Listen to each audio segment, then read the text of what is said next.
scène le temps d'1 heure pour présenter 6 sociétés qui ont été sélectionnées sur des critères précis par le comité de l'Open World Forum, si je ne m'abuse. Et il va vous présenter ces sociétés et les innovations qu'elles ont développées et les solutions qui les animent.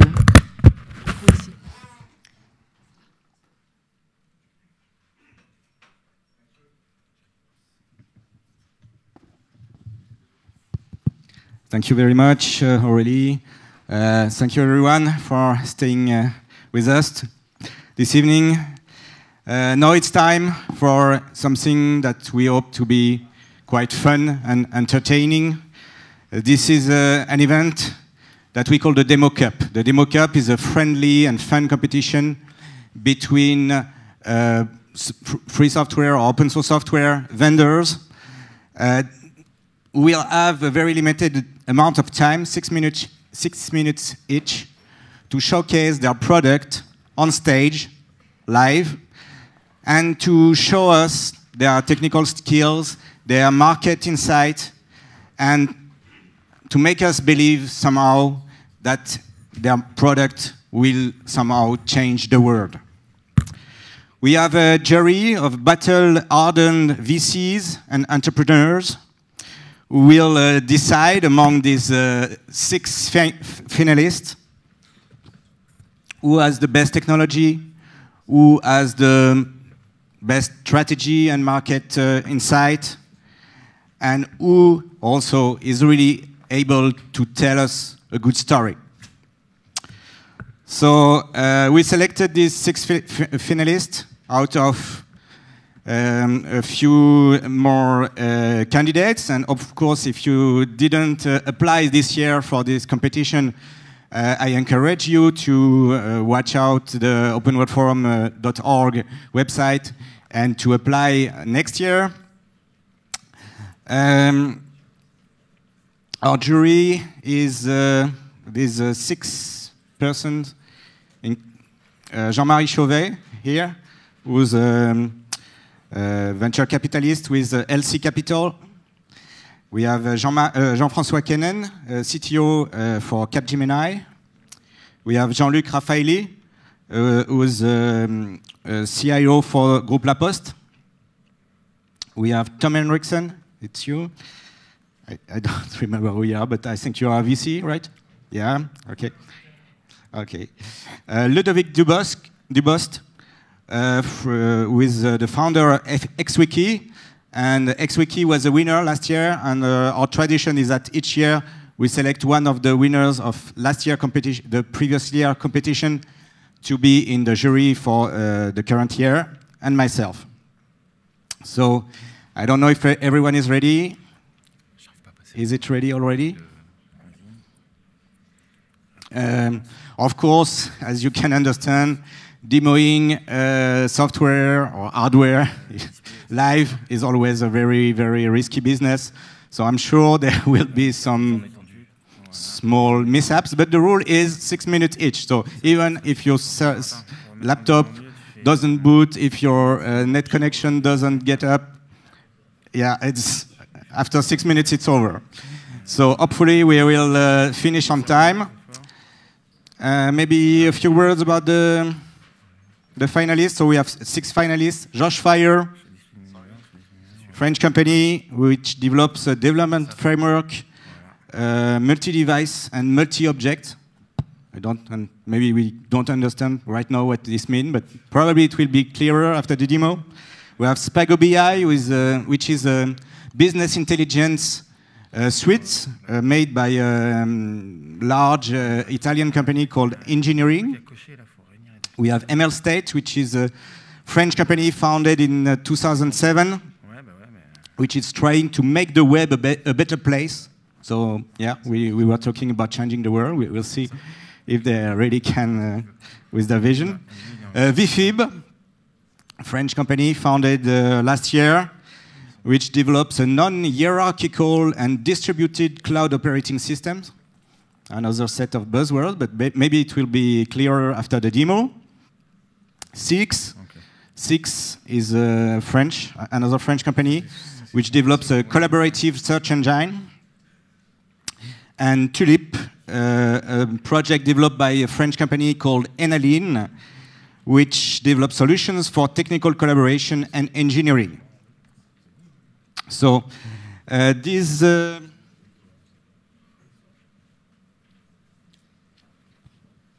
project will be evaluated by the jury using approximately 6 criteria. Are they really innovative, or are they doing just the same thing all over again? Are they really open source, or do they leverage the open source development models or one of the open source business model to really achieve their business goals? Is there a market for the innovation? Because innovation without a market is actually not innovation, it's just R&D. And do they have a sound strategy, and are they able to execute it? But of course, the quality of the presentation, the quality of the demo will be a very important factor that the jury will take into account when deciding the 3 winners. Are we ready?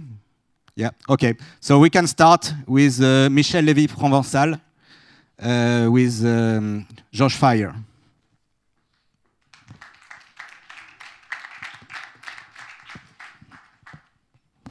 Okay. C'est bon. This is an open source rocket. Don't worry. Okay.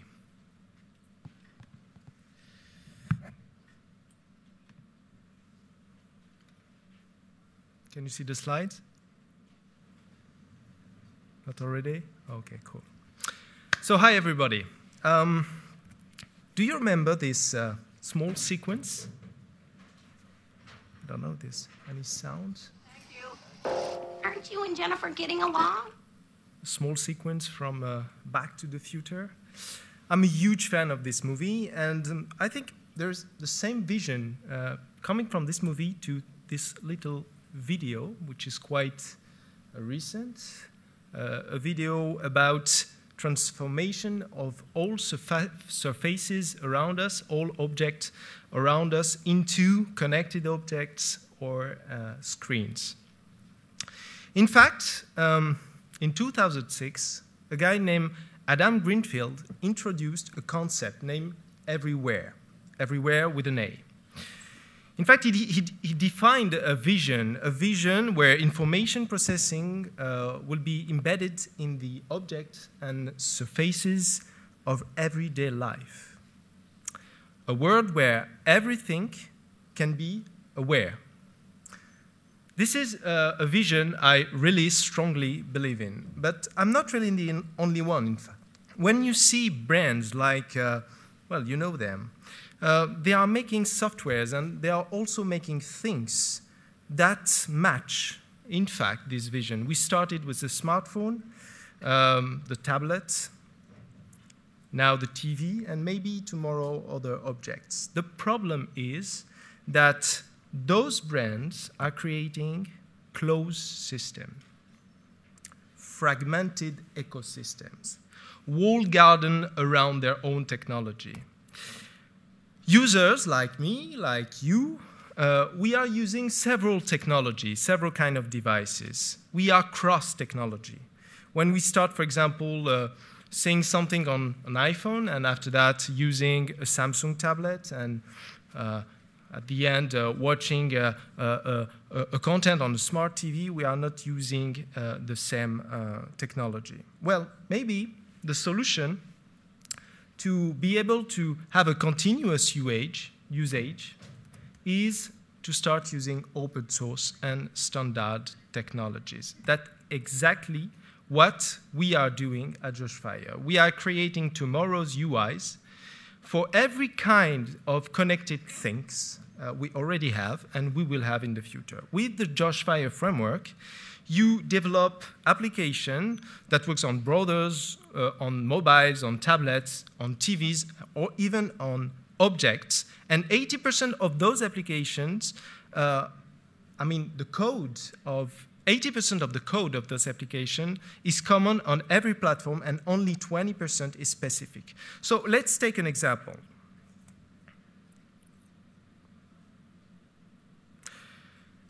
I'm the founder of TEDx Paris, and I'm a huge fan of TED, and we've developed an application for TEDx Paris. It's working on an iPhone, and it's exactly the same application that works also, of course, on an iPad, but also on a Samsung tablet. You will see it just after this slide.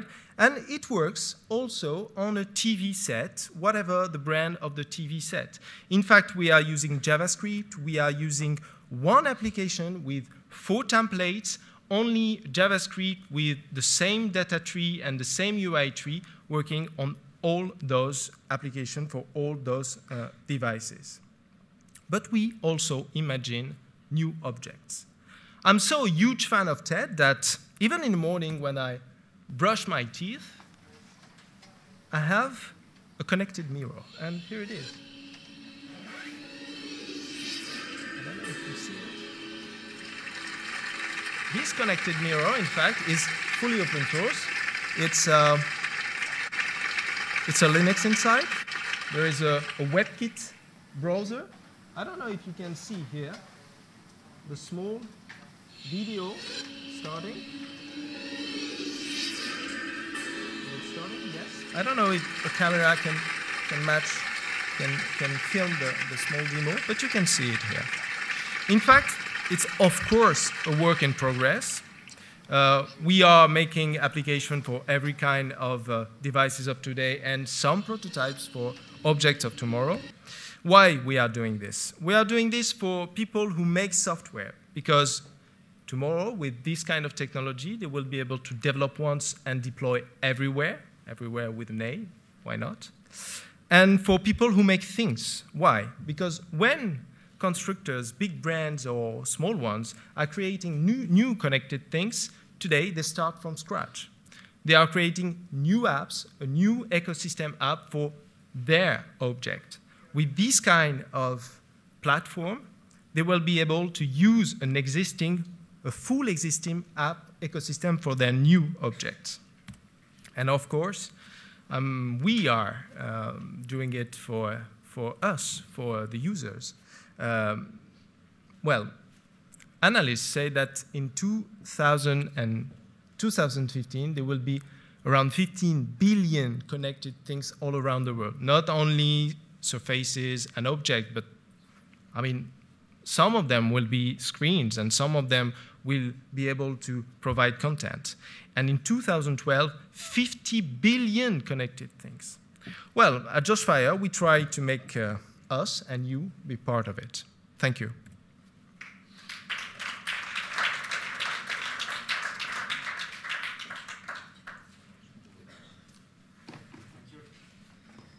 Very much, Michel.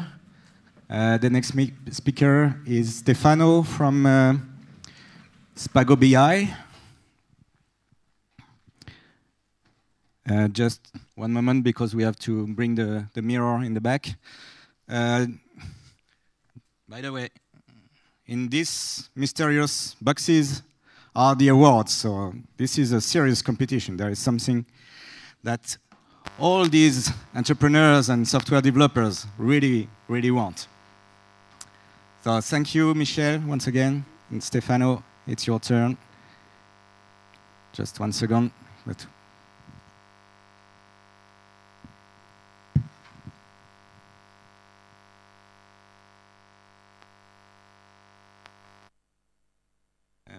Please, someone reset the chronometer.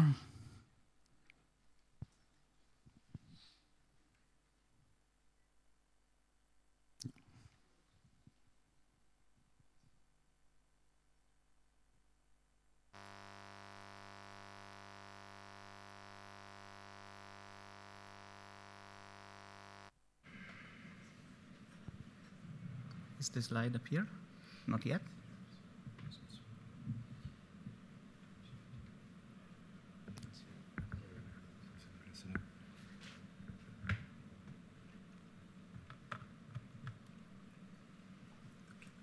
Okay. Is there a problem with the slides? Is the slide there? Okay. Okay. Thanks. Okay. Good evening. My name is Stéfane, but in the next 6 minutes, I will be John, the sales manager at food.com, and Jack, the IT manager at Food.com. The story begins when John says, "Hi, Jack, I want to know how much we are selling in Europe. What customers bought more than last year? What are the trends?" and so on. And Jack answers, "Hi, John, I told you a lot of times, we need a business intelligence system, but you are so in love with your Excel sheets." "Yes, you told me, I remember. But remember also that BI system is a costly and high-demanding task. And we are in economical crisis. Did you ever heard about this word?" "Yes, John, I heard about it. But now, with open source and agile BI, things are no more as you are still believing. In less than 5 minutes, I will show you what Spago BI can do for you. It's a BI suite. It's the only 100% open source I found in my solution scouting." "Oh, Jack, seems like you are trying to send me your whole card as usual. Could we trust him? Let's see. Please, proceed. I'm so curious." "Okay, thanks, John. First of all, I will create a business model for you. The business model, I call it sales model, and I'm going to branch it to our database. So I am able to retrieve the tables and select the tables that I need to answer your questions as the customer, the sales, the store, and the time. Okay, and then I'm going to specify what attributes are to be considered as measure. So in our situation, the store sales, the store cost, and the unit sales. That's it. I finished my model, so I can deploy it directly on my Spago BI server, where I am going to build reports and analysis for you. So I connect to the Spago BI server, which is a web-based application, and I start using my model. Okay, here it is. I take the model and I start building the query. What were you asking me for? You were asking me about sales and costs, analyzing it by customers, considering a fidelity card, occupation, country, and state. Okay, I can aggregate on these attributes and sum the measures. Okay, first operation is to get a list of results. But I can do more. I can go and build a report for you. You are so familiar with pivot tables, so let's start by building a pivot table showing, for example, sales and costs by country, by state, and by occupation. And we will add totals and subtotals on row and columns. Okay, let's preview it. Okay, here it is, all the sales data you were asking me before. But of course, we can do more effective representations. So I will add a pie chart, for example, showing sales by state, including values, legend, and percentage. And I will add a bar chart showing at the same time sales and cost by occupation, and including, again, values and legend. Let's preview the results. I have my table, but also a pie chart and the bar chart, where I can see only costs, stores and sales, only sales, and etc. Okay, let's come back to the pie chart, for example, and let's add a filter. Perhaps you want to filter on the fidelity card. So you put it there, and once you run, you have a filter selecting, for example, golden and silver fidelity card, or only golden. That's it. Now I can save my report as a sales worksheet, for example, and I put it in a folder that is accessible to you and your collaborators. Okay, my job is done. I can go home, and I can leave you with the system. So you connect as Jan, you go, you get your report, and you can start looking at it. Of course, you get all the data you were asking me for, your pie chart, the bar chart, but you can also modify it. You are perhaps interested in adding a calculated field as the earning, which is, of course, sales minus cost. And you get your earning column. But more, you could be interested in adding some charts. So you take the designer, you add a new sheet, for example, a pie chart showing sales by fidelity card, including values and legend. So you preview it. It's over. 6 minutes, but it's okay. Thank you. Thank you very much.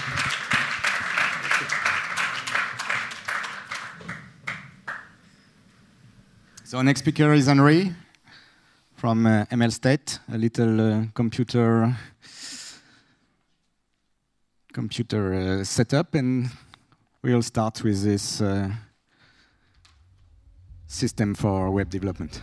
Yeah, thank you.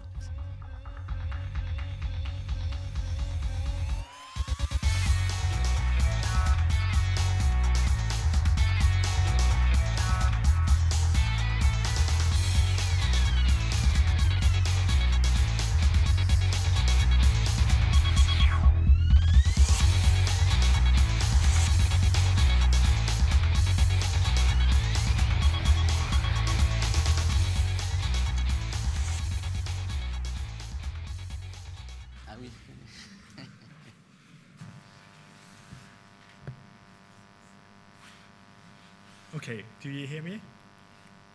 Yeah, 1, 2, 3. First, a comment.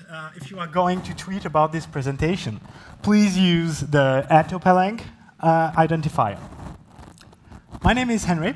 I'm the founder of MLState, the company behind the open source OPA language. I have been personally developing web apps, we did not even call them this way, since the 1990s. And I'm going to show you how we build them. First, we started with a web server, which later evolved into an application server. Then, of course, we needed a programming language. And to save data and to have persistence, then we added a database. And on top of this, we usually use some pre-built stack of code, which we called a framework, or several frameworks. And when you have this, then you can start coding on top of this, your application, which really is interesting for you. And as you see, the system is already quite unstable and starts to tangle. What happens is that you can have security issues between those different layers. And even more this, right now we are thinking of the cloud. And in the cloud, deploying, maintaining, and updating a component can quickly become a nightmare. That's the reason why, for the last few years, we've been working hard to make OPA a reality. OPA is just one single technology to develop and run distributed web application in the cloud. Let me show you what it is. Here, Hello Web in OPA looks like this. It's just a single line of code which compiles in just a single command. And you can run this, and this is Hello World. Let's have a look now at what it gives for a bigger application. And if I make it big, an application which is just 34 lines of code. In this application, which is written in OPA, I have everything which defines my application, every layer in it. the compilers figure out which part of your application should run in the browser and which part should run on the server. It automatically generates JavaScript for the client part and transparently takes care of all the communication between the client and the server. It also deals with database queries in your application so that you can concentrate on what matters, writing your app, instead of fighting the technology that powers it. Some good news. By default, OPA-built applications are immune to today's major vulnerabilities like cross-site scripting or SQL injection attacks. Much better for the cloud. It is automatically distributed and load balanced. Enough talking. Let me show you some magic. We have one deploy button here. So let's click the deploy button. What happens now is that these 34 lines of code are compiled and deployed. What does it mean, deployed? In the cloud. And where is it's possible thanks to a still unannounced partnership with a platform as a service very well known in the US, which is .cloud. And here, this is deployed in .cloud in one click. But I guess now the partnership is announced. Deployment is already finished. So I can have a look at my application. And my application is a web chat. Oh, someone already knows the URL. So if you want to join them, that's openness-owfdemo.cloud.com. And by the way, the online code editor that you're seeing here is also an OPA application. And if you want to deploy a component to develop applications on your site, it's just a matter of inserting some basic HTML. You code in the cloud, you deploy in a single click, and you have something which is distributed, which is secure. And this is something that we are very happy to have as a result after many years of work. So, as you can imagine, I cannot tell all the features we have developed in more than 100 man-years of work in 6 minutes. So, for more information about OPA and learn about the complex application that we already have developed and that many other people have already developed in OPA, please visit http://opalang.org. So, I have 20 seconds left, so just a final word. We talked this afternoon about cloud resiliency and concluded that what's important to write application in the cloud is to make cloud application effective and also cost-effective. And for this, you should focus on the application level. That's what matters. So there's no better than OPA for that. And I wish that you are now heading to opalang.org and start developing your next cloud application. Thank you.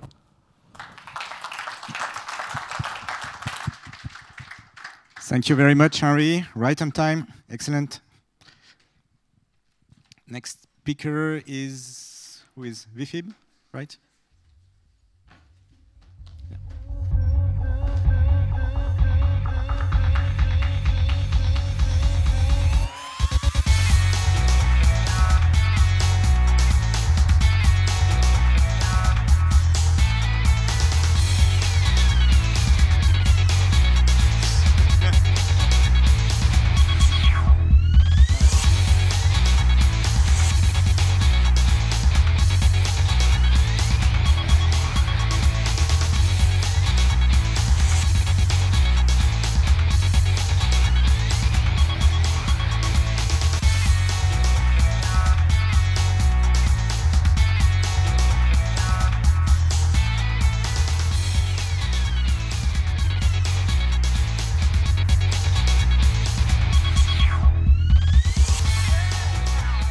Let's go.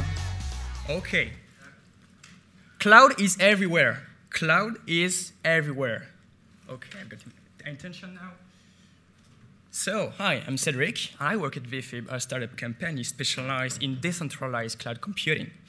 I'm also a developer of SlapOS, the open source cloud operating system which powers ViFib and which I will demonstrate now. So, as I said, cloud is everywhere. This laptop I'm holding is part of ViFib Cloud. It is part of ViFib Cloud, just like servers in the Tokyo office, desktop PCs in Parisian homes, servers in data center in Marseille, and even servers in a small company located in Bulgarian mountains. All communicate through IPv6 over optical fiber directly, with no central point of failure.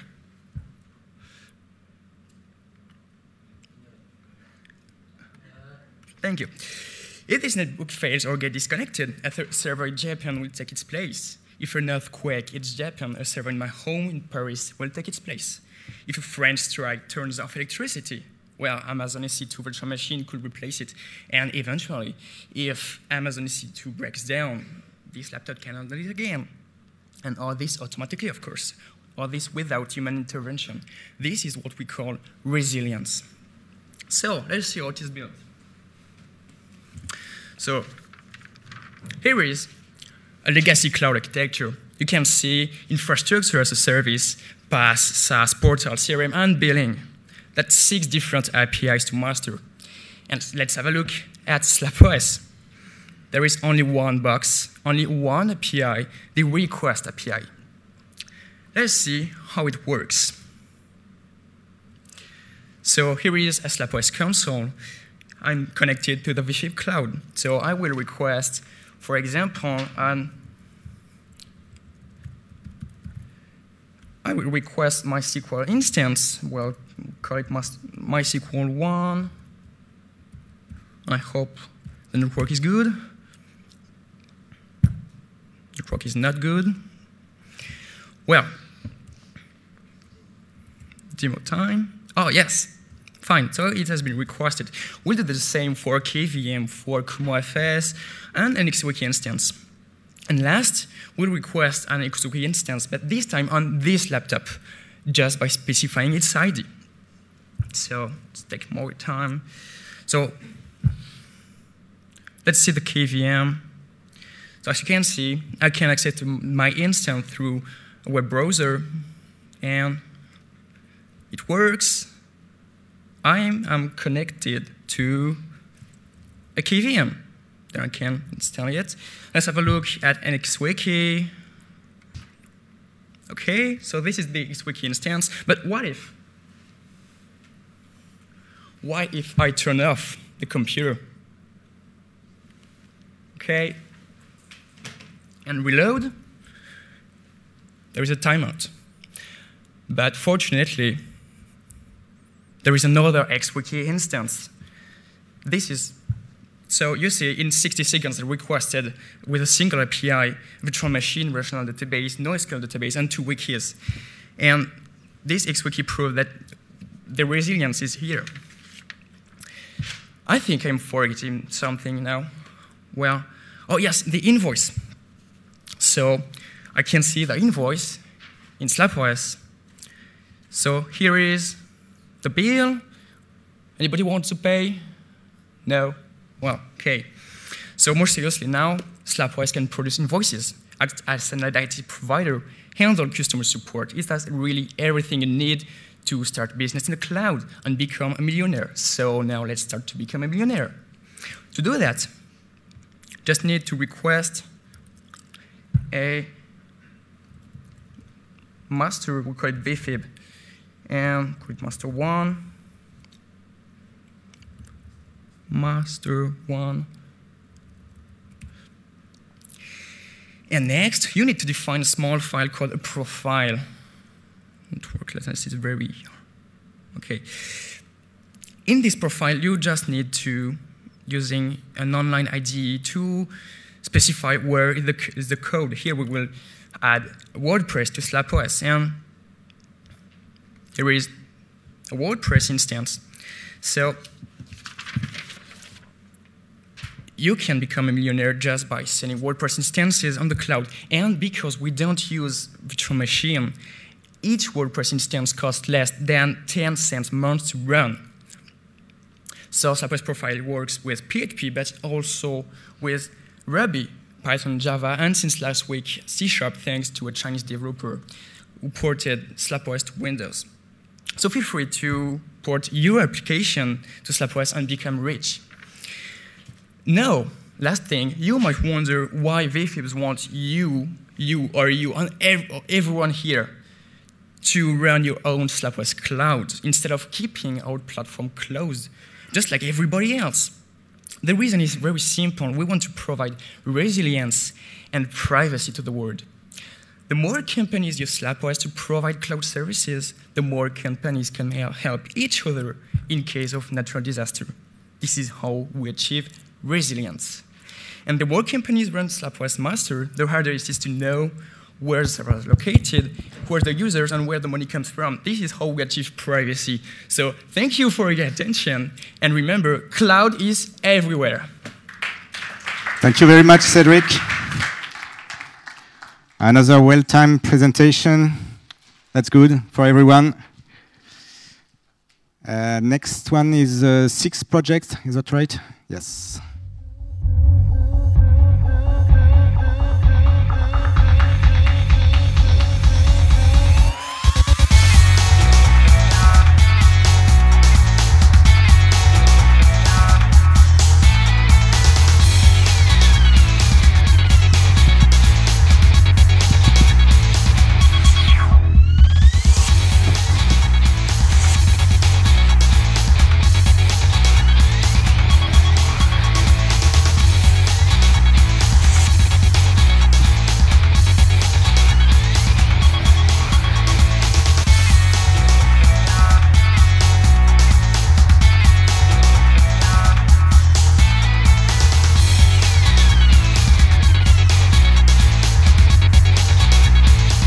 So, thank you very much. Your 6-minute demo starts now. Hi, everyone. So, as you know, search is everywhere. We use it every day, you and me, really on a daily basis, and we depend on it. And we depend on it so much that actually our thoughts are now shaped by search. We've all adapted to the kind of keyword selection, the tweaks, the tricks that we need on our everyday interaction with the search engines and all these machines. And basically what we wish is that we had search engines that would adapt to our habits and behaviors a little bit better, and also search engines that would let us collaborate within the scope of the search engine itself. So basically that's what SIX does. SIX is an open source software, and it enables collaborative search. SIX implements a very simple and natural idea. It does regroup in real time people who perform similar queries so they can share and collaborate on the results. So how do you use SIX? You use it as a normal search engine. What you may notice is that what you need to know is actually that once you type a query, SIX outputs a list of results from where from there you can work normally. But it's also, each instance of SIX is actually a meta search engine. It means it connects to its own database, like any search engine, but it also connects to a variety of other sources that you can configure. These sources range from Google, Bing, and all the sources you know, and more specialized sources like Delicious, all the wikis, the WordPresses, if you're into development, all the bug trackers, Redmine, Track, whatever you want. And all in the open standards, naturally, RSS, Atom feeds, and so on. So what SIX does, that every time you type a query in on your SIX instance, it asks its own database and it asks a bunch of sources for results, and it fuses all these results automatically. So this SIX becomes your entry point to multiple sources of data. But that's not all. The second point is that SIX is decentralized. What does it mean? It means that several instances of the software running in different locations, running different user interfaces, serving different user communities with different sources. If they're told to do so, they will communicate with each other. Okay? So, and that's what allows collaboration through the setting of collaborative search rings that span over several servers. So what is collaboration really in SIX? It's quite simple. You use the search engine, you issue a query, like OpenWorld form, and you're going to go through the list of results until you find something you're interested in, and then you click, right? Like you do every day. But when you click on SIX, well, the connection is not on, but well, we clicked on the result anyway. When you clicked on SIX, this act becomes a recommendation. It means that you're actually recommending the result to other users and other instances running somewhere else. So that's what we call recommendation. Recommendation is passive. It's passive because you use the search engine as you use it every day, and the mechanics, the internal mechanics, recommend that result to other users. Now, it's global. Whatever you're doing affects other users on the same SIX instance, the same search server or some other servers, without you doing anything. Now, the second step, if you want to control the result of a search engine, is rejection of result. So here, if we reject a result on one instance, it actually only affects this one instance. Rejection is local. Okay, recommendation is global, rejection is local. Rejection is also active. It's you saying, I don't want to see this. This has nothing to do here. So it works much like your spam filter in your mailbox. You're controlling, you're weeding out the spam in your mailbox, and you're not affecting the other users by your decisions. So another way to think about it, if you're a developer or into development, is that you can see SIX as a Git, a decentralized Git, for web search. So instead of being project-centered, it's actually query-centered. It's a bunch of people working together in a decentralized manner on queries, a bunch of queries. Okay, so why is SIX useful? SIX is useful because it automatically fits to a community of users. So you're done with the endless tweaking of your search engine. It's also multi-sources, so it fits a community of users across several servers for several data sources. But not only, but SIX is even more useful because there are situations where we wish we could search along with others. These others, they can be our friends, they can be our colleagues, they can be even our clients, but in the end, what we want to do is that we want to share within the scope of the search engine itself. So the company behind SIX, what do? We build search solution backends for businesses. So professionals and companies, they can set up collaborative search servers, collaborative search rings spanning over several servers. They can take collaborative search and put it right into their applications or into their existing website. And they can also take collaborative search and just put it as a top layer to the existing information systems of their clients or their own. So finally, if you want to look at SIX from another perspective, it's a natural evolution of software that uses the decentralization of the network along with machine learning, which is a branch of artificial intelligence, to foster and improve the data analysis and exploration by humans working in collaborative environment. Thank you for your attention. You can check the project online with a lot of applications and more machine learning tools. Enjoy. Thank you. Thank you very much, once again, right on time. And one last contestant before the jury decides who are the winners for this fun competition. So,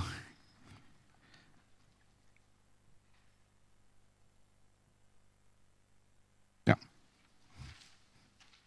Okay, here you go. Does it work? Okay, good. So we are going to simplify the technical stuff because I have no demo. And the only thing I'm going to tell you is a little story, and a little story which has a very important impact in our business model, in the way we build our offer. As Stéfane said in introduction, we are doing some an ALM, an open source ALM, which provides some solution for online collaboration and for people doing technical stuff. And this is obvious that this is the best ALM, and this is not what I'm going to talk about. I just wanted to tell you a story which happens to me a few months ago, some time ago. And when I was building the company, I was trying to find some funds and see some people, and like some of you in the front. And they were asking me some question like, what are you going to sell? How are we going to sell it, etc., and that kind of things. And once I got the question, how will you create dependencies to your customers? How will my customer will dependent of my stuff?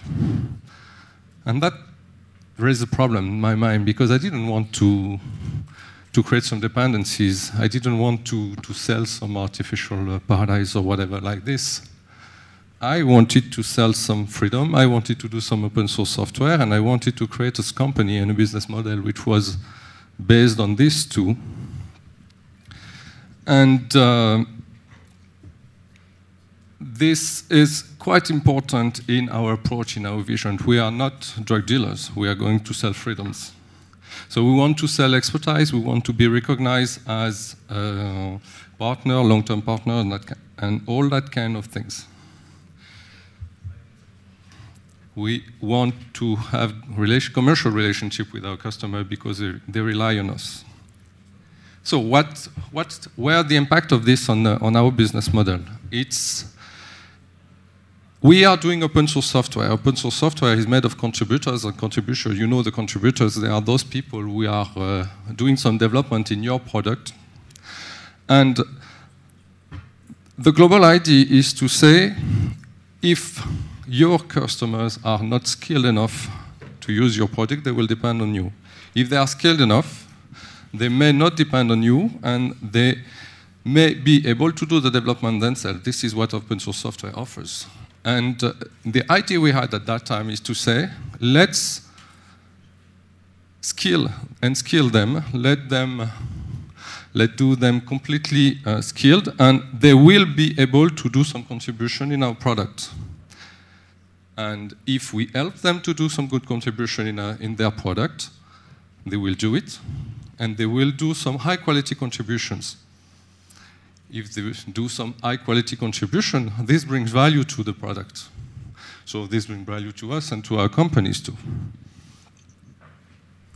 And this is the first very important thing we wanted to build with our approach.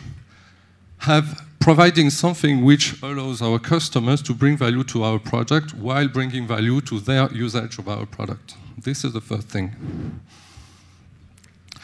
The second thing, that if they bring value, high-quality contribution to my product, it will be easier for everyone to keep it in the long term. High-quality contribution is something which is easy to maintain. It's something which is easy to manage in the global term. It is something which is easy in every part of the life cycle of the product. And this is why we decided to create an offer which, instead of creating dependencies to our customer, it creates no dependencies. We are selling something which allows the customers not to rely on us, with the global ambition that this is because of good quality partnership with us that would build a long-term partnership with us. And the story I wanted to tell you is that we actually formalize that kind of offer. We actually package it. We actually made it a real offer, and we actually sell it. And this is actually working with some of our customers, and they are very happy with that kind of things. They are using the product. They are doing things in the product to match what they need. They are contributing back their solution. As everything is high-quality contribution, everyone is happy. We are happy because we are having some added value in our product, and so we sell it better in other situation. And as the quality is good, we can maintain everything, and everyone is happy. So this is what I wanted to tell you quickly, and this is part of our business model and our offer. This is an important point, and I think the kind of innovation approach we have, and very specific to the open source. And this is what we presented to this jury, which is a bit different to what you have seen so far. And to conclude, I would say that our belief is that the more our users and our customers grow up, the more we also grow up and our product grow up. This is all I wanted to say. I think I saved 1 minute. I'm done. Thank you. Thank you very much. So I think that we are tallying the vote here. So since we are a bit in a hurry, every jury member was making his mind as the demos were progressing. So do we have the winners? Yes? Yes. So who wants to present the first award among the jury? Who wants to present? Just 1 second. 1 second.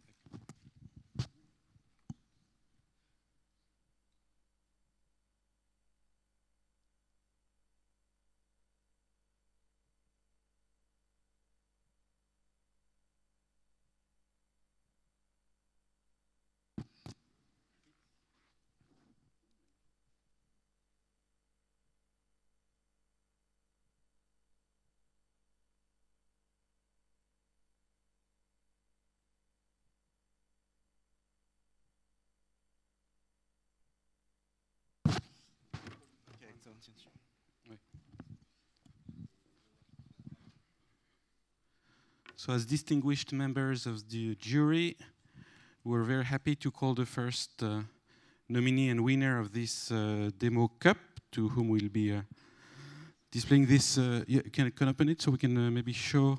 So beware, it's a very nice cup, as you can see here. And I'm very happy to call Spago BI, who is our first winner tonight.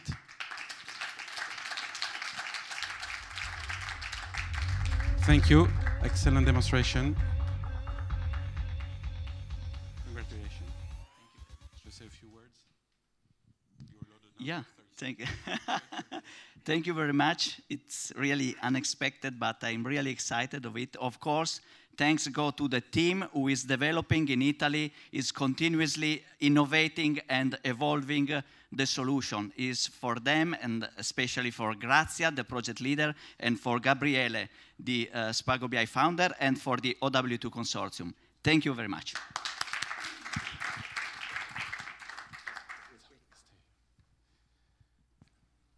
So now I want to call 6. Yeah, this is the actual word. Sorry. Be careful. Thank you very much. Congratulations. Oh, yeah. So. Thank you. We want to say thank the community, yeah. Okay, all my thanks go to the contributors and also to the community, because SIX over the last 2 years had a very strong community of activists. SIX is bound to the activists that fight for freedom and privacy on the internet through decentralized applications, and they did a remarkable job over the past 2 years. So that goes to them. Thank you.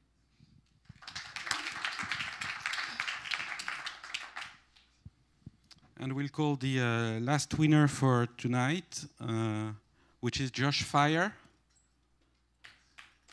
Congratulations. I'm sure we all want a copy of your magic mirror here now. That's the bargain. That's the bargain, of course. Here you go.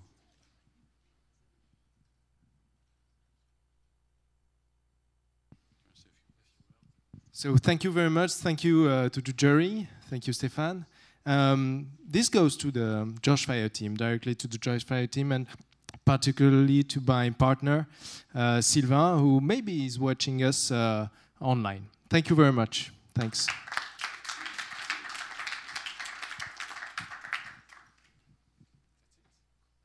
So this is already over. We wanted something, as I said, quite fun, entertaining, fast, because now everyone wants to go for lunch. I think there is one more thing, is that right? But yeah, just one last picture, maybe with all the jury members, please come on stage. One picture, and then it's the final word for today. And of course, we hope to see you tomorrow.